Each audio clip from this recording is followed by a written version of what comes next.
The metallurgy practical assessment at the Galactic Forge Academy was supposed to be a simple affair, a rite of passage. Take a lump of high-grade metal, apply heat and force, and create a functional blade. It was a test of basic competence, a task so foundational that even the dimmest student could manage it. Professor Thalvan, a Cethran whose scales shimmered like oil on water, stood before us, his forearms crossed in a gesture of profound irritation. He had taught this course for 17 cycles, and his patience had worn thinner than a hydrogen atom. "The parameters are simple," he announced, his voice resonating through the cavernous workshop. "You will select from the provided materials: steel alloys, titanium composites, carbon-reinforced polymers. You have 4 standard hours to produce a blade capable of cutting a 6-inch Duroplast block. Questions?" Silence. What questions could there possibly be? This was Metallurgy 101. Then a hand went up in the back corner. Oh no, not her. Kira Vance, the human. She had strategically positioned herself far from direct supervision, yet close enough to the primary ventilation system for when things inevitably went wrong. And with humans, things always went wrong. "Professor?" Her voice carried a peculiar human quality, part genuine curiosity, part impending disaster. "Are we limited only to the materials you've provided? Or can we source our own?" Thalvan's secondary eyelids flickered. A clear danger sign. "The provided materials are more than adequate, Ms. Vance." "Right. Sure. Totally adequate." She nodded enthusiastically. Then she leaned forward, a predator sensing a weakness. "Hypothetically speaking, if someone wanted to use alternative materials, would that be allowed within the written rules?" Around the workshop, my classmates exchanged nervous glances. Grek, a massive Hurlon who barely fit through the doorway, made a gesture that roughly translated to, "May your ancestors protect you from your own stupidity." You see, by this point in the semester, we had all learned to fear that innocent, questioning tone in Kira's voice. It was the same tone she used 3 weeks ago before turning a simple welding torch into a device that could slice through starship hulls. The ethics committee was still investigating how she violated 17 different treaties. Thalvan's scales shifted to a muddy brown. Stressed coloration. "What alternative materials did you have in mind?" Kira smiled. It was an expression involving far too many teeth. "Bone." The workshop went silent. Not a normal silence, but the special kind that precedes something monumentally stupid, or monumentally brilliant. "Bone?" Thalvan repeated, his voice flat. "Yep," she said. "I was reading about ancient Earth cultures. They used organic materials for weapons all the time. Whalebone, shark teeth. There's evidence that bone knives can achieve incredible sharpness if processed correctly. Its microstructure, when treated, can rival steel in edge retention." "No," Thalvan interrupted. "Absolutely not. This is a metallurgy assessment, the study of metals. Use the provided materials. Create a normal blade. Please, Miss Vance." For once, complete an assignment normally. But Kira was already holding up a data pad. "But the assignment brief doesn't explicitly prohibit organic materials." I checked. "The parameters only specify creating a functional blade. Material composition isn't restricted in the written guidelines." There it was. That terrifying human tendency. To see a clear instruction not as a rule, but as a starting point for negotiation. For every other species, forge a blade meant use metal. For a human, it meant the game was on. Professor Thalvan stared at her, his mandibles clicking like grinding gears. Finally, with a sigh that involved all 4 of his lungs deflating at once, he gave in. "Fine." He relented, the word tasting of defeat. "Use bone. I don't care anymore. But if you fail, if your bone knife shatters during testing, you will redo this assignment with proper materials. Understood?" "Crystal clear, Professor." Kira beamed. "Thank you for your commitment to academic exploration." Thalvan muttered under his breath. "I hate this job. I should have stayed in commercial manufacturing. No humans." The rest of us returned to our workstations. The familiar, comforting clang of hammers on steel soon filled the air. Sparks flew. Forges roared. It was normal. Predictable. Safe. At her station, Kira produced what appeared to be a femur. A large one. Where did she even get that? Don't ask. You won't like the answer. She set up a chemical bath, submerging the bone. An acrid smell immediately filled our corner of the workshop, a flagrant violation of all sensible laboratory protocols. What is that? I asked, against my better judgment. My name is Rexel. I am a Venturi. My species is known for logic and risk assessment, traits that are severely stressed when in proximity to a human. Mostly hydrogen peroxide, some industrial degreasing agents, and a proprietary hardening compound I developed last week, she explained cheerfully. While our metals glowed cherry red in the forges, her station just bubbled. For 90 minutes it bubbled.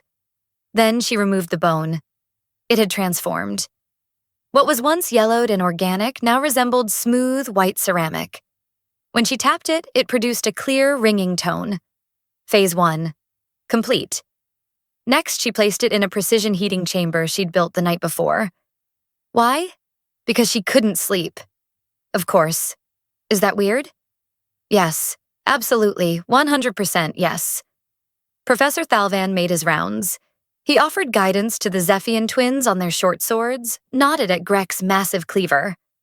When he reached Kira's workspace, he simply stared at the rotating bone, said nothing, and walked away. It was the posture of a being who had lost a war he didn't even know he was fighting.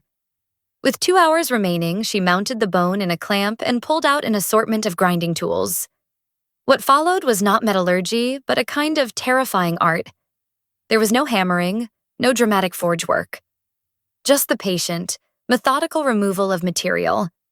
She worked with an absolute focus that was unnerving, shaping the bone, revealing the blade hidden within. The bone began to take shape. A long, single-edged blade with a thick spine for integrity, thinning to an edge of impossible sharpness. How sharp are you trying to make that?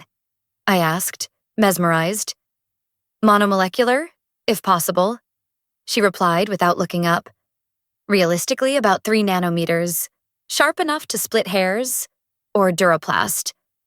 Hopefully, both the rhythmic hammering around the workshop slowed, then stopped. Everyone was watching now.